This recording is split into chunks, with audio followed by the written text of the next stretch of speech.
చిన్నారి బాలయేసు నామములో మీ అందరికీ శుభములు. పావన పసిబిడ్డలు వేద సాక్షుల ఉత్సవము. యేసు రక్తము మనలను పాపములన్నింటి నుండి శుద్ధి చేయును. మొదటి పఠనము పునీత యోహాను గారు రాసిన మొదటి లేఖ 1వ అధ్యాయము 5వ వచనము నుండి 10వ వచనం వరకు మరియు 2వ అధ్యాయము 1వ వచనము నుండి 2వ వచనం వరకు. దేవుడు వెలుగు, ఆయన యందు ఎంత మాత్రము చీకటి లేదు. ఆయన కుమారుని నుండి మేము వినినది మీకు ప్రకటించునదగు సందేశము ఇదియే. కాని ఆయనతో మనకు సహచర్యము ఉన్నదని చెప్పుకొనుచు మనము చీకటి యందు నడిచిన ఎడల మనము అబద్ధమాడుచున్నాము. కాని ఆయన వెలుగునందున్నట్లే మనము వెలుగులోనే జీవించినచో మనము అన్యోన్యమగు సహవాసము కలవారమగుదుము. ఆయన పుత్రుడు యేసు రక్తము మనలను పాపములన్నింటి నుండి శుద్ధి చేయును. మన యందు ఎట్టి పాపము లేదని మనము చెప్పుకొనినచో మన యందు ఏమాత్రము సత్యము లేకుండుటయే కాక ఆత్మవంచన చేసుకొనిన వారము అగుదుము.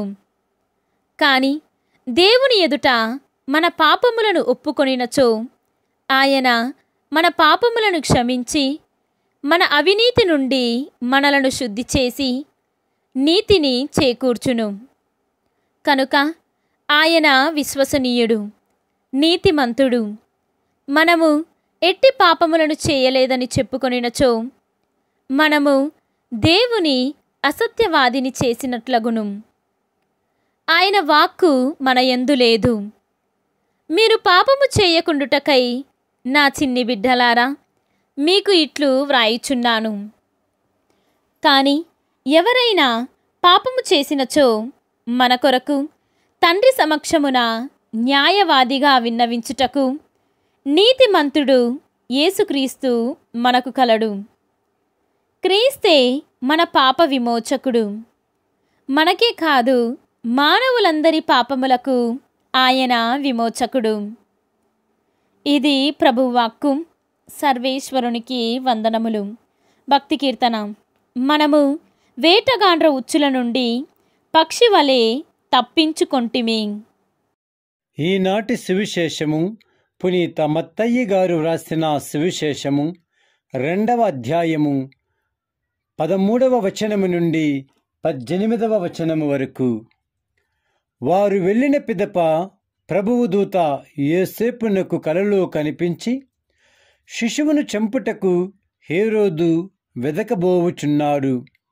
కావున నీవు లేచి బిడ్డను తల్లిని తీసుకొని ఐగుప్తునకు పారిపోయి నేను చెప్పు వరకు అచ్చటనే ఉండుము అని ఆదేశించెను. అంతట యోసేపు లేచి ఆ బిడ్డను తల్లిని తీసుకొని ఆ రాత్రి యందు ఐగుప్తునకు వెళ్ళి హేరోదు మరణించు వరకు అచ్చటనే ఉండెను. ఐగుప్తు నుండి నా కుమారుని పిలిచితిని అని ప్రవక్త ద్వారా ప్రభువు పలికిన ప్రవచనము నెరవేరుటకు అట్లు జరిగెను. ఆ జ్ఞానులు తనను మోసగించిరని హేరోదు భావించి మండిపడెను. కనుక జ్ఞానులు తెలిపిన కాలమును బట్టి బెత్లెహేమునందు ఆ పరిసరములందు ఉన్న 2 ఏళ్ల అంతకంటే ఎక్కువ ప్రాయము గల మగ శిశువులందరినీ చంపుడని అతడు ఆజ్ఞాపించెను. రామాయందు ఒక అర్తనాదము విననాయెను. అది ఒక మహారోదనము. రాహేలు తన బిడ్డల కొరకై విలపించుచుండెను. వారి మరణము వలన కలిగిన దుఃఖము నుండి ఆమె ఓదార్పు పొందకుండెను అని యిర్మీయా ప్రవక్త పలికిన వాక్కు నెరవేరెను. ఇది క్రీస్తు సువిశేషము. క్రీస్తువా మీకు స్తుతి కలుగునుగాక.